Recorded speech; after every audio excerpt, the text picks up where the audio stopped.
Hello बच्चों, कैसे हो सभी। हेलो,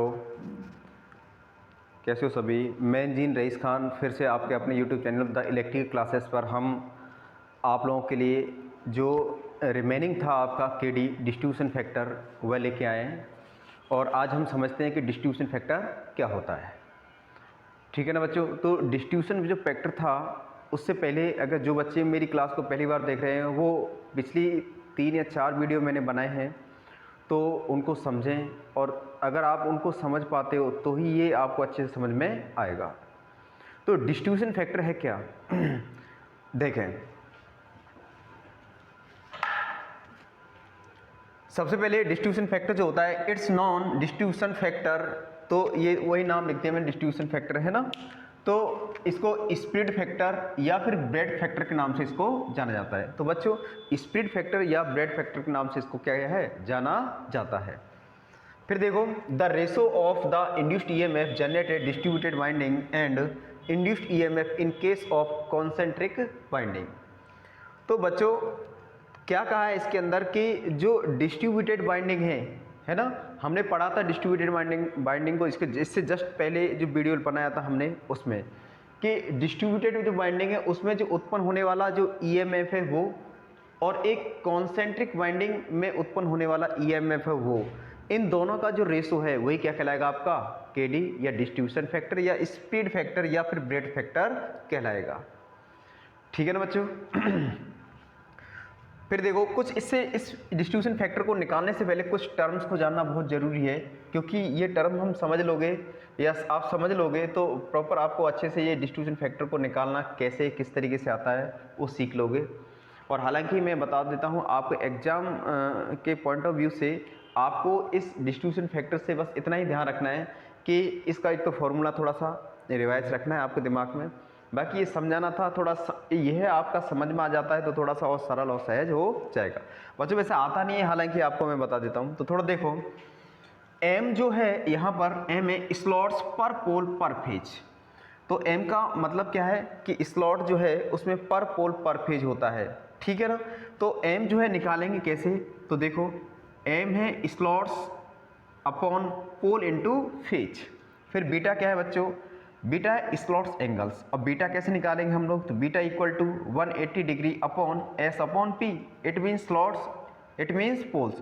तो इसको मैंने इस तरीके से लिख दिया। तो बीटा की वैल्यू ऐसे निकालेंगे। कई बार क्या करता है एग्जामिनर, इनके एम की वैल्यू भी पूछ लेता है इंडिविजुअल, ध्यान रख लेना।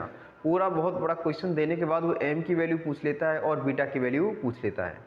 तो जब ऐसी चीज़ें आएंगी तो हम आसानी से सरल और सहज तरीके से क्या करेंगे, उसके फाइंड आउट कर सकते हैं, डिटरमाइन कर सकते हैं। ठीक है ना। अब थोड़ा सा यहाँ एक इसके फेजर से समझें हमको। यहाँ देखो, जो स्लॉट्स के अंदर जो वाइंडिंग इंस्टॉल कर रखी है, स्थापित कर रखी है आप लोगों ने, तो वहाँ पर जो वाइंडिंग है उसके अंदर यहाँ से देख रहे हो आप लोग ए और बी। ठीक है ना। उसके बाद ए सी, सी डी और डी ई और ई पी। तो यहाँ पर जो कॉइल होगी, यहाँ देखो EMF induced in each coil. तो ईच कॉइल के अंदर जो इंड्यूस्ड ईएमएफ क्या होगा बच्चों, इक्वल होगा, समान होगा, समान होगा, समान होगा। अब मैंने क्या किया कि इस जो ईएमएफ है आपका टोटल, इसको एक ऑर्गन जिसको बोल सकते हैं मूल बिंदु से मिलाया जाए, क्योंकि भाई रिजल्टेंट भी तो होगा। ठीक है ना। तो मैंने यहाँ क्या किया, इसको ये मिलाया, इसको ये मिलाया, और उसके बाद आप देख रहे हो कि इस यहाँ ए और सी से मैंने इसको इस बिंदु पर मिलाया, फिर यहाँ से इस बिंदु पर मिलाया, यहाँ से इस बिंदु पर मिलाया और इसको इस बिंदु से मिलाया। तो आप देख रहे हो इस ऑर्गन या इस बिंदु से लेकर यहाँ से एक इस तरह डॉट डॉट करके मैंने आगे यहाँ दिखा रहा हूँ आपको। तो ये है यहाँ इन दोनों के बीच में बनने वाला एंगल क्या है बच्चों, बीटा। कितना है, बीटा। और ये बाइसेक्ट कर रहा है, यहाँ पर क्या कर रहा है, बाइसेक्ट। तो आपको पता है 100% एंगल्स है, तो ये क्या हो जाएगा आपका, यहाँ पर देखो b/2। ठीक है ना। अब यहाँ आप देख रहे हो इसके अंदर ये मैंने ओ ए साइन बीटा/2 लिखा है। तो यहाँ पर क्या बन रहा है आपका, राइट एंगल। और राइट एंगल एक ट्रायंगुलर बन रहा है, और ट्रायंगुलर से आप सब जानते हो क्या है आपका, एल ए एल अपॉन के के। ठीक है ना। क्या होगा, साइन थीटा। तो साइन थीटा की वैल्यू जो निकल के आएगी ओ ए साइन बीटा/2। ठीक है ना। तो ये जो यहाँ आप देख रहे हो एक फेजर सम देख रहे हो, तो ये क्या है कि आपकी कॉइल जो है, उस कॉइल के अंदर जो इंड्यूस्ड ईएमएफ है, वो रिजल्टेड ईएमएफ है, उसको क्या कर रहा है, इंडिकेट कर रहा है। ठीक है ना बच्चों। तो अब थोड़ा सा यहाँ देखो, EMF induced in each coil AC CD DE। तो जो ईएमएफ है AC CD, AC है, CD है, DE है, EB है, तो उसमें क्या है, EMF induced EMF in each coil AC CD DE क्या होगा, सब में बराबर होगा, क्या होगा, इक्वल होगा, क्या होगा, इक्वल। तो वो होगा 2OA साइन बीटा बाई 2। फिर यही इन कॉलों के अंदर निकालें हम अर्थमेटिक सम, ठीक है ना, अंक गणितीय इंड्यूस्ड ईएमएफ का योग निकालें तो m into 2OA sign beta by 2।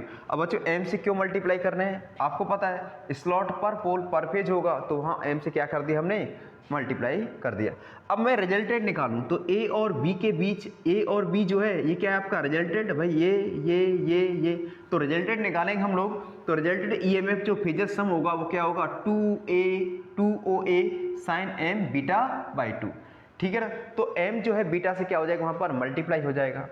According to definition के अकॉर्डिंग हम देखा जाए तो देखो KD बराबर induced EMF generated distributed binding induced EMF in case of concentrated binding, ठीक है ना। तो यहाँ हमने वैल्यू पुट कर दी 2OA sine m beta by 2 क्या है, डिस्ट्रीब्यूटेड बाइंडिंग है, ठीक है ना। उसके अंदर जो ईएमएफ इंड्यूस हो रहा है, और induced EMF in case of concentric binding के केस में क्या आएगा आपका, ये मैंने इनको यहाँ से क्रॉस किया, क्रॉस करने के बाद में जो भी आपका फॉर्मूला यहाँ डिजाइन हो रहा है KD equal to sine m beta by 2 m sine beta by 2। बच्चों तो ये जो फॉर्मूला है आपका किसका है, डिस्ट्रीब्यूशन फैक्टर का है, जिसके माध्यम से हम आपके AC मशीन के अंदर जो प्रॉब्लम्स हैं जो उनको आसानी से क्या कर सकते हैं, रिजॉल्व कर सकते हैं, सॉल्व कर सकते हैं, ठीक है ना। तो यहाँ मैंने लिखा है कि this is a fundamental formulas, यह डिस्ट्रीब्यूशन फैक्टर का क्या है, फंडामेंटल फार्मूला है। अब थोड़ा सा बच्चे और देखो, अगर मशीन के अंदर AC मशीन के अंदर आपने बोल सकते हैं कि डिस्ट्रीब्यूशन बाइंडिंग उपयोग ले रखी है, डिस्ट्रीब्यूशन बाइंडिंग ले रखी है, तो KD का मान हमेशा क्या आएगा, लेस देन 2 वॉल्ट। और अगर आपने कॉन्सेंट्रिक बाइंडिंग यूज ले रखी है, कॉन्सेंट्रिक बाइंडिंग यूज कर रहे हो, तो हमेशा ही KD की वैल्यू कितनी आएगी, 1। तो बोल सकते हैं इसकी रेंज क्या होती है, रेंज क्या होती है, 0 to 1, ठीक है ना। तो कितनी होती है, 0 to 1। तो 0 से लेकर 1 तक के बीच में क्या होती है, इसकी रेंज बनी रहती है, किसकी, डिस्ट्रीब्यूशन फैक्टर की। तो बच्चों ये था आपका डिस्ट्रीब्यूशन फैक्टर, और अब नेक्स्ट क्लास जो लेंगे हम लोग उसमें डिस्ट्रीब्यूशन फैक्टर से रिलेटेड कुछ फैक्ट्स लेंगे और प्रॉब्लम सॉल्व करेंगे, ठीक है ना, जिससे आप लोगों को इसको अच्छे से समझ सको। अगर आपको डिस्ट्रीब्यूशन फैक्टर को और अच्छे से समझना है तो मेरा यही कहना है कि पिछली क्लासों को देखें। मैंने डिस्ट्रीब्यूशन फैक्टर को अच्छे से समझाने के लिए मैंने कुछ इसके टर्म्स से टर्मोलॉजी थी वो आप लोगों के लिए ली थी, जिससे कि आपको सहज सरलता समझ में आ जाए, ठीक है ना। तो आज की क्लास को यहीं विराम देते हैं, मिलते हैं नेक्स्ट। जय हिंद, जय भारत, ठीक है ना, ओके बाय।